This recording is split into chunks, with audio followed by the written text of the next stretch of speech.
성령의 빛이신 주님께서 빛의 사자들을 대동하고 오늘 모임 가운데 주님이 친히 임재하셔서 주 영광을 나타내시옵소서. 말씀을 들을 때 하나님의 영광이 듣는 이들의 심령 속에 충만하게 임재하시고 집회 전체에 주님의 영광으로 충만하셔서 전하는 말씀이나 그다음에 들리는 말씀이 모두 주 영광으로 드러날 수 있도록 오늘 집회 가운데 주님이 영광을 받으시옵소서.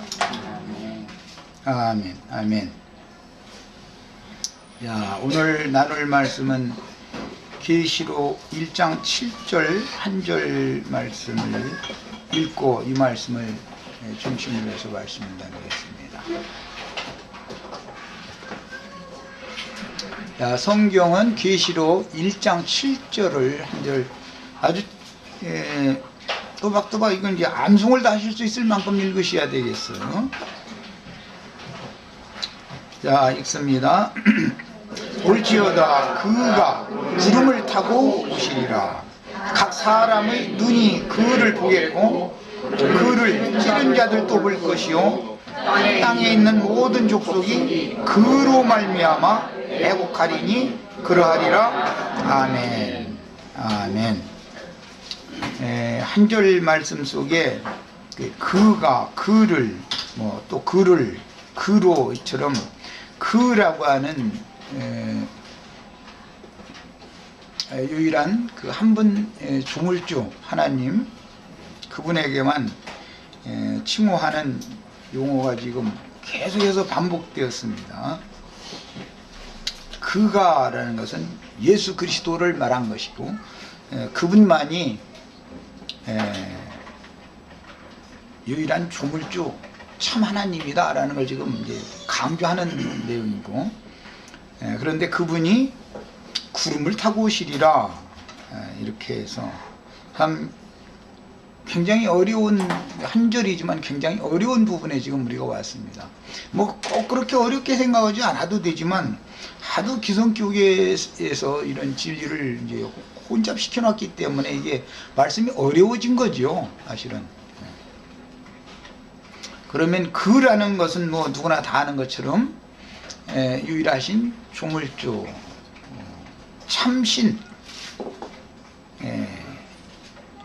예수 그리스도 하나님이라는 것을 말하는 거고 그런데 그 하나님께서 구름을 타고 오신다 그랬으니까 이제 구름이라는 것이 바르게 깨달아져야 할 텐데 오늘날 이제 기성교계에서 나를 만나기 전에 우리 형제 자매님들도 아마 다 동일하게 그렇게 믿었을 거예요. 뭐 그건 뭐 말할 필요도 없이 다 일반적으로 어느 날 구속을 이루러 육신의 몸을 입고 자기 땅 자기 백성에게 육신으로 오셨던 그 인자 예수께서 허공에 떠다니는 어떤 구름을 타고 어느 한날을 올 거다 이렇게 아마 다 그렇게 믿었을 거예요. 그러다 이제 말 만나가지고 그게 아니다 이러니까 좀 이제 뒤집어졌죠. 많이 처음에는 혼란스럽고 많이 어려웠을 테지만 이제는 뭐가 진리고 뭘 말하는지를 이제 많이들 인식이 바꿔졌을 거니까 이 구름을 타고 오신다라는 말씀은 여러 번 나눴지만 구약 성경 보면 구름을 뭐 하나님 여호와 하나님께서 옷으로 이렇게 비유하시기도 했고 구름을 또 수레로 타고 다닌다 뭐 이런 표현도 나오고 성막이나 성전을 건축해서 하나님께 이제 그 헌신할 때 보면은 성막의 안팎으로 성전의 안팎으로 구름이 충만해서 제사장이라 할지라도 모세라 할지라도 능히 성전에 들어가서 하나님을 섬길 수가 없었었다. 이런 표현들이 참, 구름에 관한 표현들이 참 많이 나옵니다. 근데 이제 선지자들이 구름에 관한 말씀을 인용한 구절들을 이렇게 보면은 구름이라는 건 첫째는 많다라는 어떤 의미가 뉘앙스가 있어서 뭐 예루살렘을 침공하러 오는 적군이 구름대같이 몰려올 것이다, 이런 표현들이 참 많이 나오죠. 그날은 빛의 날이 아니고 뭐 어둠의 날이요 구름의 날이다, 이제 이런 표현이 나오는데, 그것은 원수들이 사마리아 성이나 예루살렘 성을 막 많은 군대를 대동하고 몰려와 가지고 성을 이렇게 공격할 때, 그런 표현을 볼 때 보면 모두 빽빽한 구름의 날이다, 그날이 바로 심판의 날이다, 이제 이런 표현들이 참 많이 나옵니다. 그러니까 첫째는 구름이라는 개념은 많은 어떤 적군들에게도 그 수가 많은 것을 적용할 때 구약 성경에 적용한 것을 알 수가 있고, 그 다음에 하나님께서 친히 타고 다니시는 구름이라고 표현을 했을 때, 그건 보면 모두 그룹을 타고 다니신다, 이런 표현이 또 이제 겸해서 나왔기 때문에 하나님께서 천천만만의 천사들을 통해서 어디에 운행을 하실 때는 구름을 타고 이렇게 다니시는 것으로 비유를 했습니다. 그러니까 이제 마귀도, 하나님의 군대도 마귀의 군대도 다 양편에서 군대를 구름으로 비유했다. 하나님의 간증들도 구름이고 마귀의 간증들도 구름이다 라는 걸 알 수 있습니다. 예루살렘 성이나 사마리아 성을 공격하는 적군들을 구름이라고 이렇게 선지자들이 예언을 한 것은, 마귀도 그만큼 많은 어떤 잡귀들, 악한 귀신의 영들을 통해서 하나님의 거룩한 성을 에워싸고 공격해서 무너뜨리고, 그 안에 있는 왕이나 왕후나 대제사장이나 또는 대제사장의 아내나 선지자들을 다 사로잡아 버리는 이런 그림을 잘 생각을 해보시면, 구름 타고 오신다라고 예수님이 예언을 한 이 말씀이 어떻게 해석이 되어져야 될지를 잘 이해를 하시면 되겠습니다. 마귀의 구름을 말할 때는 흑암, 유암이라고 표현했고, 빽빽한 구름이다 표현을 이제 이렇게 했죠. 그래서 똑같은 구름이라도 빛난 광채, 빛난 구름이라는 표현이, 흰구름 이런 표현이 있고, 빽빽한 어둠의 구름, 흑암, 유암의 구름이 나왔어요. 그러면 구름도 양면에서 성경을 읽을 때는 대별해가면서 읽을 줄 알아야 되겠다. 마귀는 어두운 구름을, 흑암의 구름을 타고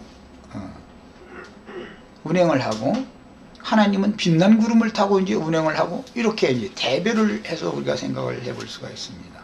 구약 성경의 시내산에 여호와께서 강림을 하실 때는 빽빽한 어두운 구름, 흑암, 유암의 구름을 타고 오셔가지고 그 구름 속에서 음성을 들려주신 것으로 표현이 됐습니다. 그러나 신약 성경 마태복음 17장과 이제 동일한 세 복음서들에서 말씀을 하실 때 보면 다 빛나고 흰 구름 속에서 주님의 영광이 드러나고, 하나님께서 예수 그리스도 그분이 내 사랑하는 아들이니까 너희는 그의 말을 들어야 된다라는 음성을 그 빛난 구름 속에서 들려줬다 표현을 이렇게 했습니다. 그러니까 이제 유다서 같은 데 보면 또 결론적으로 어떤 구름은 물이 없는 구름이다 이제 이렇게 표현을 하고, 어떤 목자들이라고 표현을 했습니다. 하나님은 은혜의 단비를 메마른 영혼들에게 내려서 적셔 주셔야 되는데, 그러려면 물을 머금고 있던 구름을 보내서 적절한 때 적절한 장소에 적당한 양의 비를 내려주셔야 되는데 그러려면 주음들이 필요한 거죠. 비가 온다고 해도 요즘에 우리 이제 홍수의 피해도 있고 그랬는데 비가 참 좋은 것이로되 불필요한 장소에 진하게 와버리면은 그것은 축복이 아니라 해악이 되죠. 성경의 비유들을 인생사에서 다 보고 듣고 만져지는 어떤 것들을 통해서 말하고자 하는 어떤 하나님의 의도가 있기 때문에 성경의 어떤 부분을 읽을 때 어떤 구름 얘기가 나와도 이것이 무엇을 말하는 건지, 즉 마귀편의 악한 귀신떼를 말하는 건지,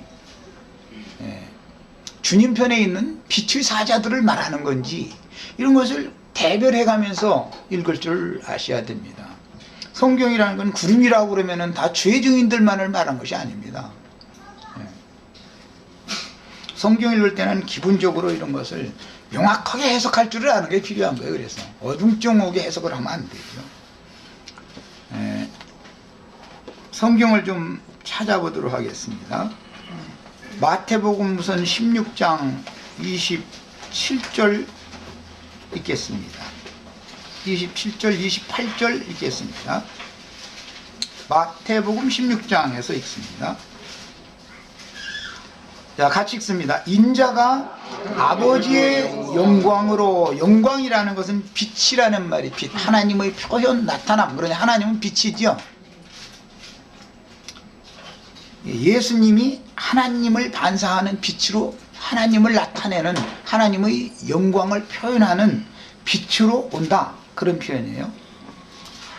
그런데 인자라고 그랬으니까 사람이나 아들이죠. 여기서 인자라는 표현은 하나님의 아들이라는 말과는 대비되는 말이죠.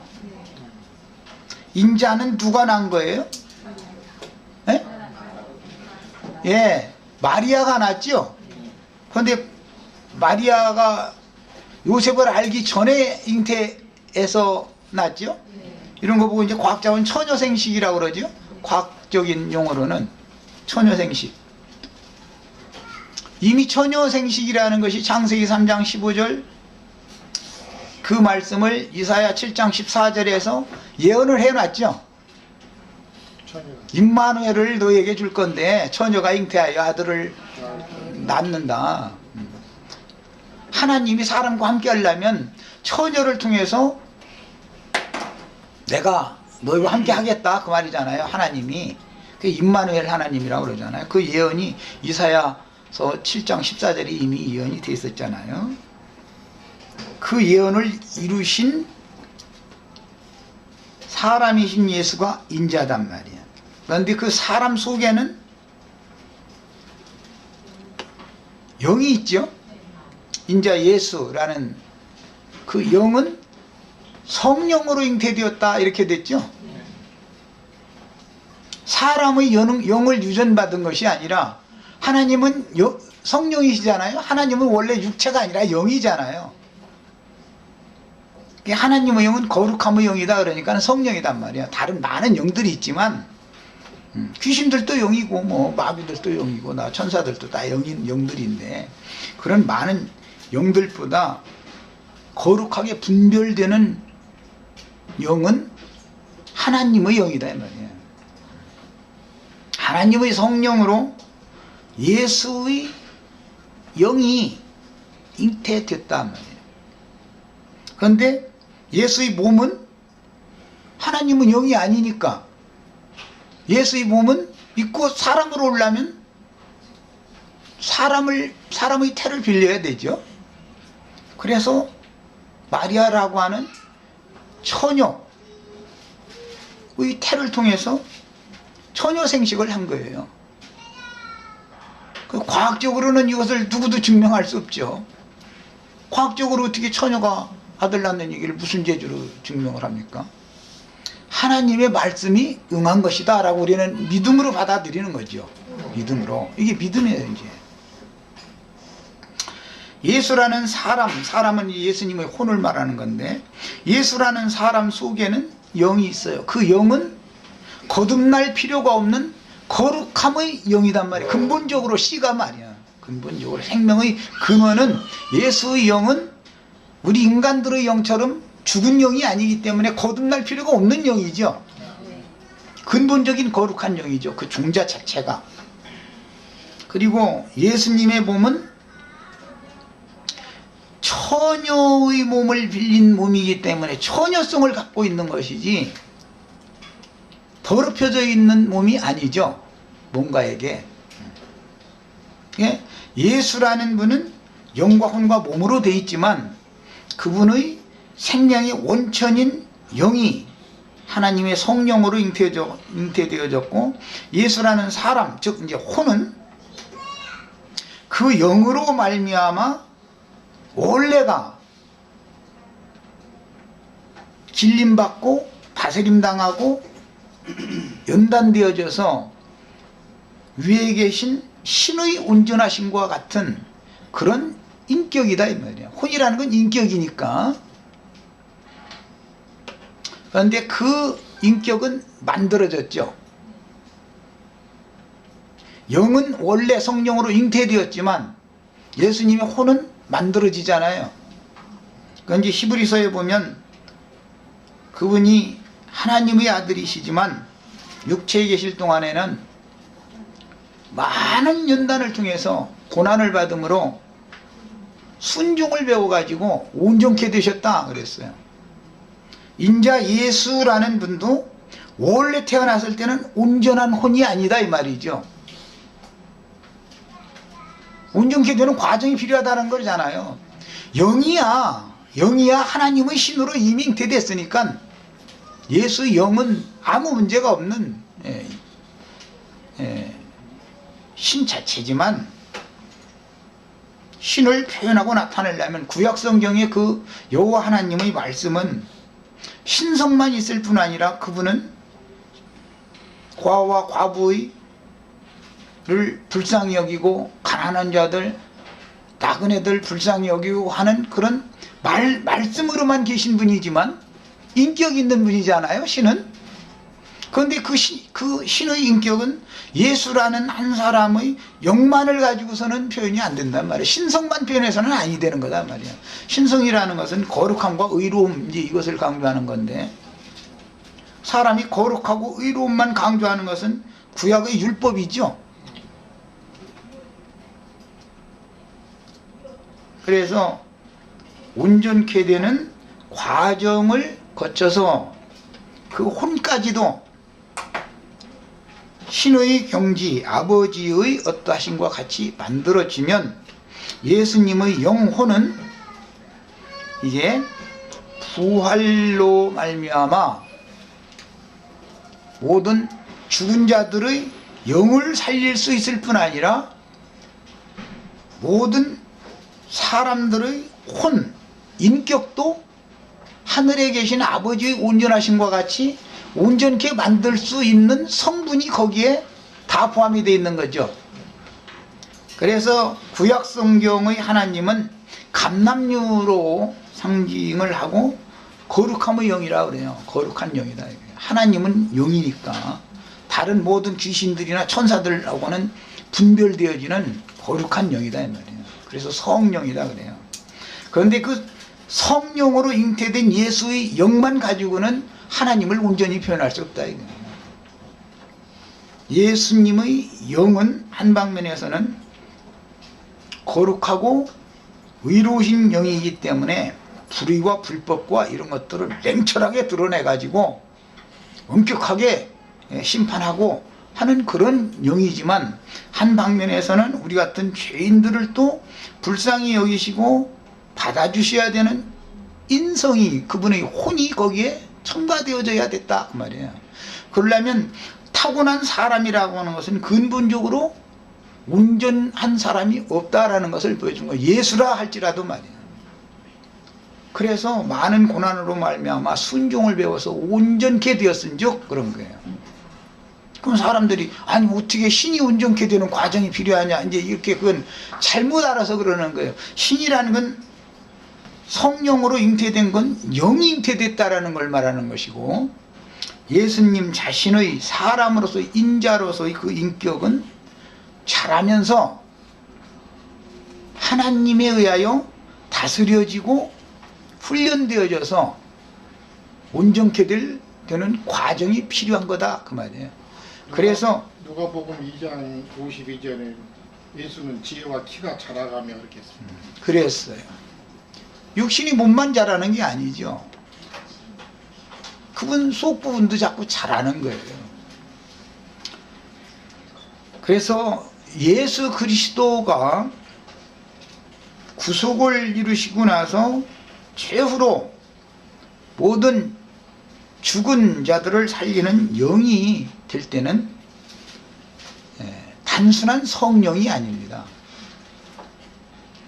그 영이다 그래요. 그 영이다. 그라는 말이 거기서 다시 이제 사용이 된 거예요. 그리고 오늘 계시록 1장 7절 우리가 읽었는데 거기에 그라는 단어가 한 절 중에 몇 번 나왔어요? 3번. 4번이 나왔죠. 그라는 말이 그런 뜻이다라는 걸 지금 내가 설명하느라고 이렇게 얘기를 길게 한 거예요. 네. 그라는 말은 내가 그니 곧 그다. 이렇게 표현하는 그라는 말은 단순히 구약시대의 하나님을 말하는 게 아니다 이 말이에요. 거룩한 영만을 말하는 게 아니에요. 죄인들을 불쌍히 여기고 인생의 모든 애환과 아픔과 고통과 이런 것들을 다 체험해 보신 분이다 이 말이에요. 당연히 그 본질은 예수의 영에 있는 그 본질은 구약시대의 여호와의 영과 같이 거룩하고 의로움으로 충만한 영이에요. 그렇기 때문에 예수님은 유대교 지도자들을 향해서 이 뱀들아 독사의 새끼들아 이런 얘기를 막 그냥 할 수가 있었던 거예요. 왜? 그 안에는 거룩함의 영이 계셨기 때문에, 근본 그분의 영의 생명이 그런 생명이었기 때문에 그런 거예요. 그러나 세상 사람들은 타고난 천연적인 죽은 영 안에서 사람으로 태어나면, 사람이라는 건 이제 바탕이, 생명의 바탕이 혼이니까 천연적인 사람의 혼은 뱀의 사랑과 뱀의 자비와 긍휼과 이런 것들을 추구하는 본성이 다 있어서 이제 종교성이라고 그러죠. 그래서 예수님과 같이 예루살렘 성전에 들어가서 마귀의 앞잡이들이 하나님의 성전을 더럽혀도 예수님처럼 그렇게 강하게 얘기를 못한다.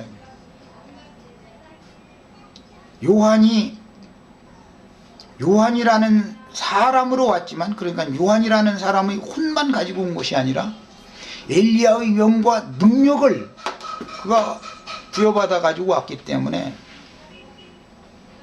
바리새인과 사두개인과 율법사와 이런 사람들 보고 이 뱀들아 독사의 새끼들아 너희를 누가 임박한, 너희를 가르쳐서 임박한 환난을 피하게 하라 하더냐, 그렇게 강하게 말할 수가 있었던 거예요. 그것이 하나님의 의로움인 거예요. 그것이 하나님의 거룩함인 거예요. 인간적으로 뭐 하는 것만을 자꾸 하다 보면 인본주의가 되는 거예요. 휴머니즘이 이것이 되는 거예요. 그런데 많은 사람들은 성경의 진리를 너무 몰라. 거듭나지 않은 사람은 내 말을 못 알아들어요. 그래서 거듭나야 돼. 성령으로 영이 거듭나면, 나는 가끔 가다가 우리 어떤 분들이 지금 좀 속에 안 좋게 생각하는 분들이 혹시 있을지 모르지만, 나라에 말이에요, 권좌에 있는 대통령 보도 말이에요, 인간이 그 모양이 돼가지고 그러냐 이런 소리를 막 하고 그러면, 왜 그런 소리 좀 안 했으면 좋겠는지 말이에요. 불의하고 악한 것을 보면은 내가 죽어도 그건 아니다, 아닌 것 보고는 아니라고 할 줄을 알아야 된단 말이에요. 근본적으로 생명 자체가 말이에요.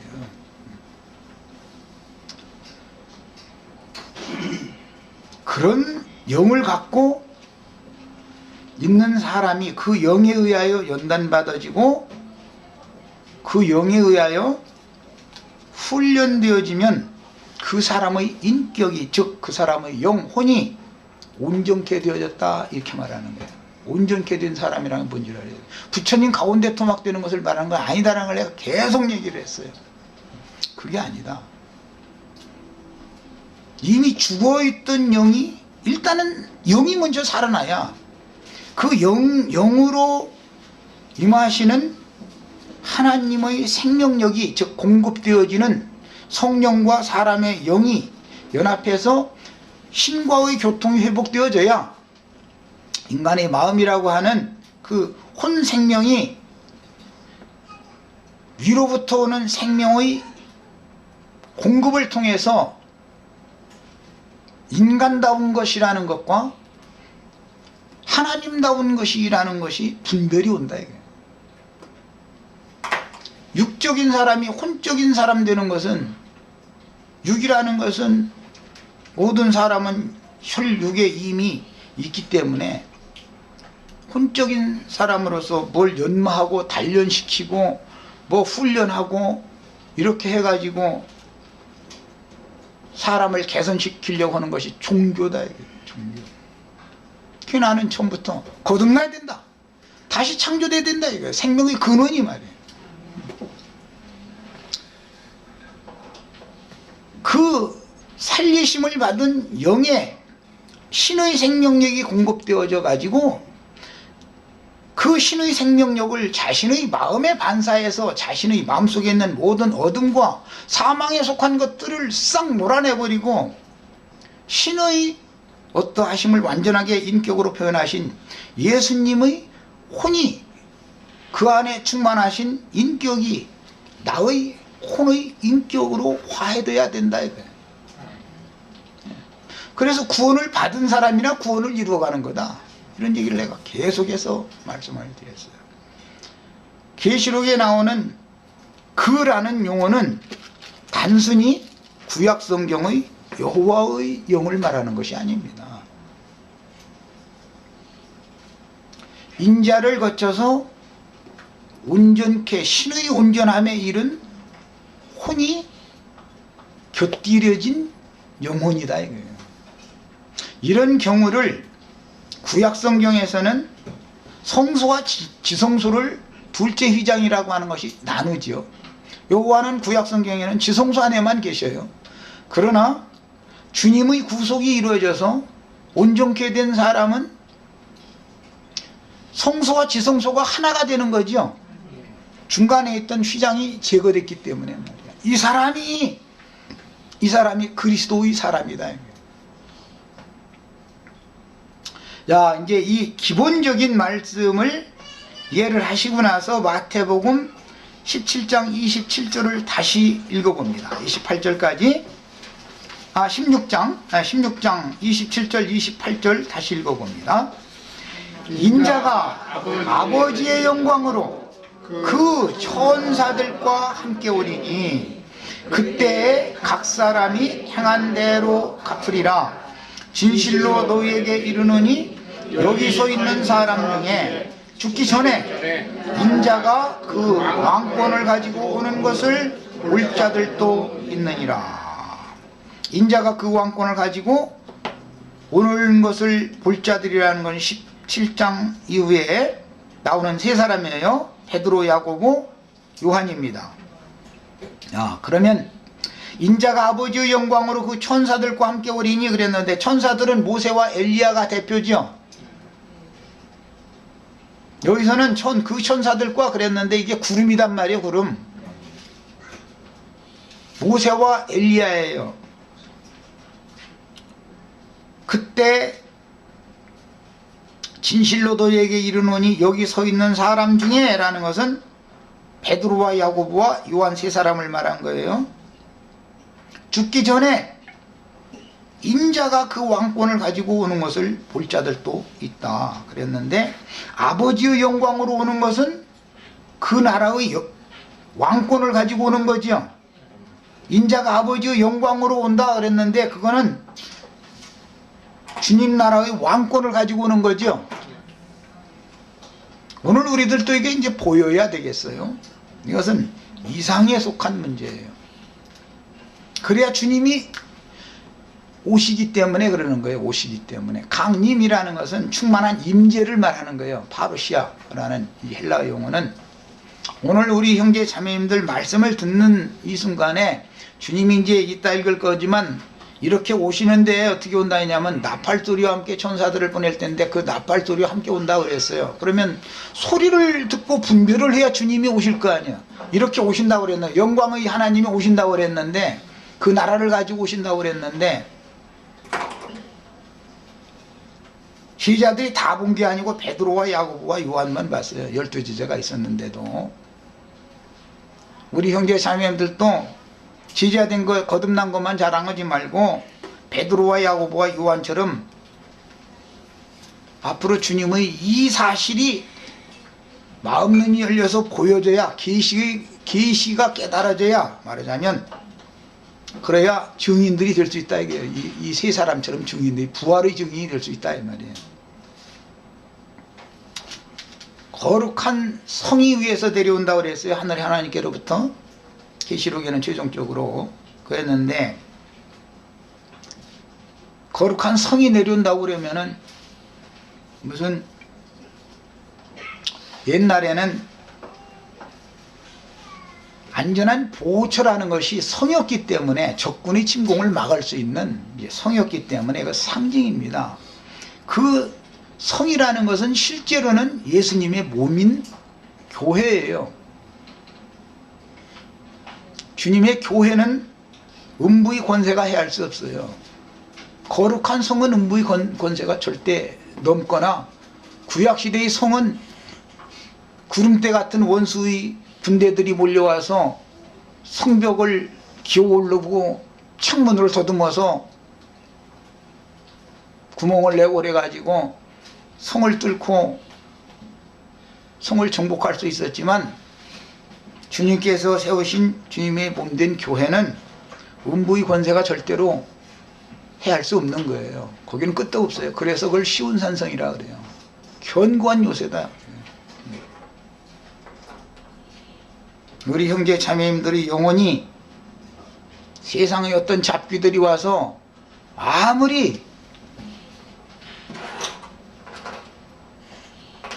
구름 같은 원수의 군대가 한꺼번에 공격을 해도 끄떡없이 지켜지는 완전한 그 성이 형제 자매님들로 세운 주님의 몸된 교회인 사실이 깨달아 주셔야 되겠어요.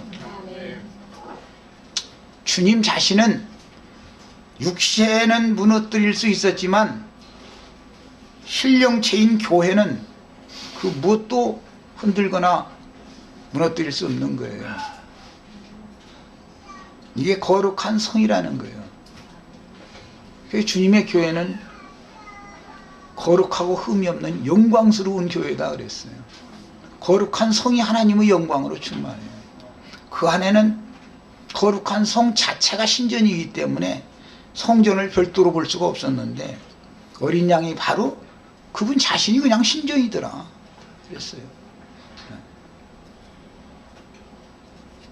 이것은 좀 더 쉬운 표현으로 직설적인 표현을 하자면 그렇게 견고한 요새지라는 것은 예수님의 정신세계라고 하는 것은 새하늘과 새 땅의 새로운 피조세계로서 예수님의 정신세계는 마귀 아니라 마귀 할아버지가 와도 예수님의 정신세계를 깨트릴 수 없어요.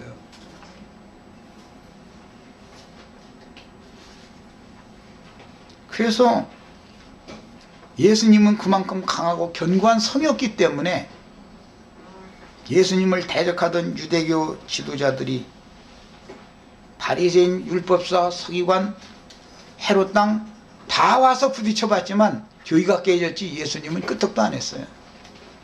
무슨 뜻인지 잘 아셔야 되겠어요. 오늘 이런 말씀을 통해서 위에 있는 예루살렘 하나님의 도성이 형제 자매님들에게 임하시길 바랍니다. 위로부터 임해야 되겠어요. 견고한 성이 되시는 완전한 영원한 거처가 되시는 주님이 형제 자매님들을 안전한 보호처가 되도록 임하셔야 되겠어요. 독생자로 오셨던 그 주님이 주님의 제자들 가운데 거하심의 은혜와 진리가 충만하다라고 그랬는데, 오늘 우리 형제 자매님들에게 그 무엇도 흔들 수 없는, 넘을 수 없는 하늘의 시온산 위에 세운 거룩한 성 새 예루살렘의 이상이 형제 자매님들에게 임하기를 바랍니다. 이것이 거룩한 성과 함께 주님이 강림하시는 거예요. 이것이 재림이라는 거예요. 그 성이 내려오는 걸 보려면 크고 높은 산으로 올라가야 돼요. 마태복음에서는 17장에 엿새 후에 예수께서 베드로와 야고보와 그 형제 요한을 데리시고 따로 높은 산에 올라가셨더니 그랬어요. 이 높은 산이 계시록 21장에서는 요한에게 크고 높은 산으로 인도하여서 하늘의 하나님께로부터 내려오는 어린 양의 신부인 거룩한 성을 보여주실 때 이 산으로 데려가서 보여주셨다 그랬어요. 오늘 우리들의 모임이 이 크고 높은 산이 되셔야 되겠어요. 이곳이 북극지폐의 가장 높은 북극지폐의 산이에요. 주님의 교회라는 건 이렇게 어마어마한 거예요.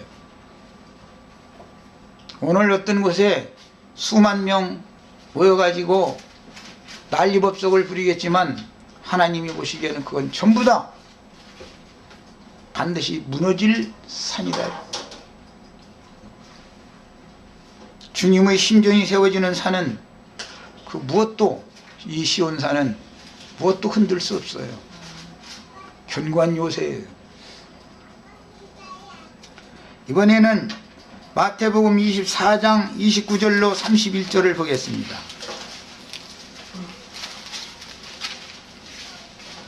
주님께서 영광을 가지고, 하나님 나라의 영광을 가지고 강림하시는 것을 그렇게도 기다리는데,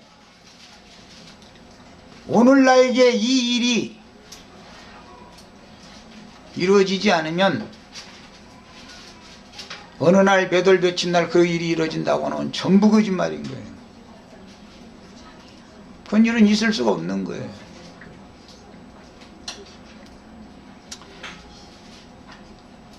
인자이신 예수님이 구속을 다 이루시고 그분의 혼까지도 온전케 되어져서 그 영혼이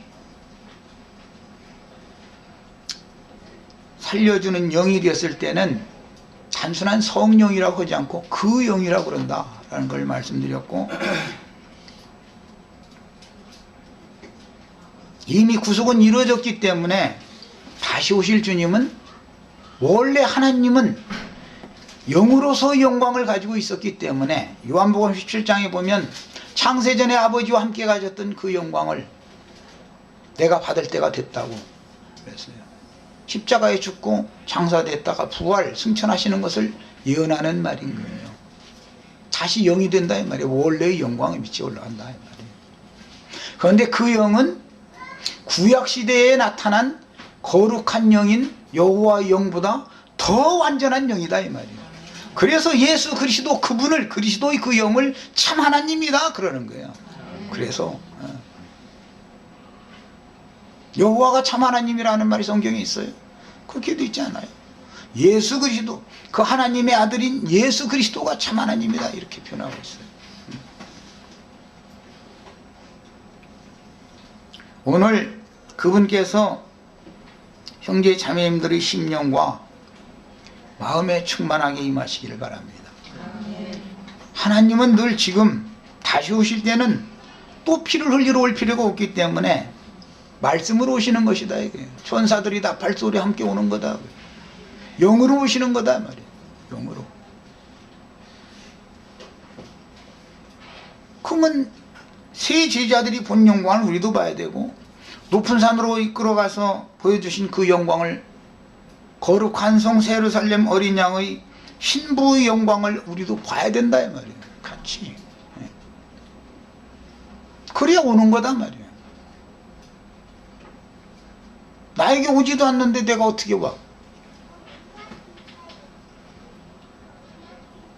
보여주는 것은 그분을 나타내기 때문에 그런 거다 이 말이에요. 뭘로 보여줄 거예요? 뭘로? 무슨 허공, 무슨 뭐 구름을 통해서 어떻게 보여주겠어요? 하나님은 근본이 말씀이고 영이기 때문에 영과 생명의 말씀을 통해서 그분의 재림을 보여주는 거다 말이에요. 그러면 내 영혼 속에 그분의 임재가 충만한 것이 주님의 강림이라고 그러는 거예요. 파루시아라는 건 하나님의 임재가 충만하다 그런 말이에요. 무슨 어디 허공 위에서 어디 아래로 뭐가 이렇게 물질계 이동을 하는 것을 말하는 게 아니에요. 성경이라는 것은 아버지 영광으로 가셨다라고 그럴 때, 승천했다는 말을 할 때, 그것이 원래 하나님 창세 전에 아버지와 함께 가졌던 그 영광을 다시 취하는 상태를 승천했다 이러는 것이지, 땅에 있다가 무슨 허공 어디로 예수님이, 물질의 예수님이 어디로 이렇게 구름으로 올라가고 또 뭐 어디서 이렇게 내려오고, 그런 생각을 아직도 벗어나지 못한 사람은, 이 사람은 진리의 세계와는 너무너무 상관없는 사람이에요.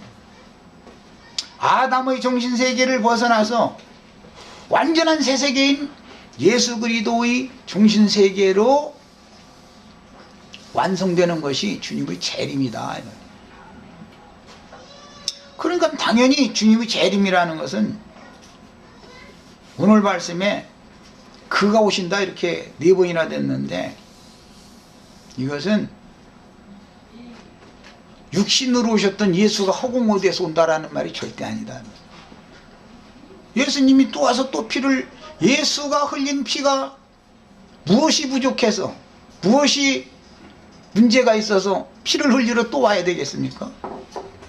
그럼 세대가 바뀌어지면 날마다 예수는 와서 죽고 계속 죽어야 되는데 그런 예수를 믿겠습니까? 구속은 이미 이루어졌고 그분이 지금 살려주는 영이 되어져서 이사야 선지자의 57장 15절로 17절 사이에 나오는 말씀과 같이 영과 혼을 소성시켜주러 다시 오시는 것이다. 마태복음 24장 29절로 31절 읽고 잠시 쉬었다가 이어서 하겠습니다. 그날 환난 후에 즉시 해가 어두워지며, 여기 나오는 환난이라는 것은 21절에 나온 말씀 때문입니다. 이는 그때 큰 환난이 있겠습니다. 여기 이 말씀 때문에 하는 말이, 이건 이제 설명이 좀 필요한데 어쨌든 지금은 시간이 다 됐으니까 말씀을만 읽어 나갑니다. 그때 그 환난 때에는 예루살렘이 군대들에게 에워싸인 때예요. 그 환난 때예요. 아까 내가 그래서 구름대 같은 적군이 구약시대에도 예루살렘 성을 에워싸고 성을 무너뜨리고 한 것이 전부 적군의 원수들의 구름이다. 마귀 구름. 그런 환난 후에 즉시 해가 어두워지며, 왜 그러겠어요? 해가 떴는데 흑암과 유암의 구름이 빛을 가린다 그 말이죠.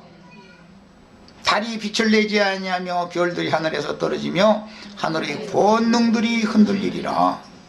그때 인자의 징조가 하늘에서 보이겠고, 그때 땅의 모든 족속들이 통곡하며 그들이 인자가 구름을 타고 능력과 큰 영광으로 오는 것을 보리라.